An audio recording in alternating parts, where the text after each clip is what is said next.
Hazrat Abdullah bin Masud radiyallahu anhu reports that Allah's Apostle sallallahu alaihi wasallam said, "Whosoever takes a false oath so as to devour the property of a Muslim will meet Allah Jalla Jalaluhu while he will be displeased with him."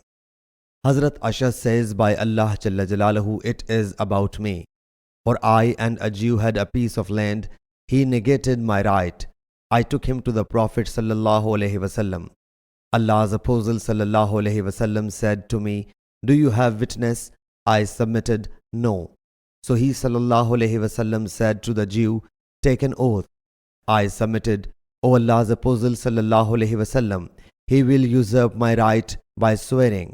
Thus Allah the Exalted sent down this command: those who accept mean price in exchange for their covenant with Allah and their oaths, they have no portion in the hereafter, and Allah will neither speak to them nor look towards them on resurrection day, nor will He purify them, and for them there is painful torment. Surah Al Imran, verse 77. Sahih Bukhari, Hadith number 2416 and 2417.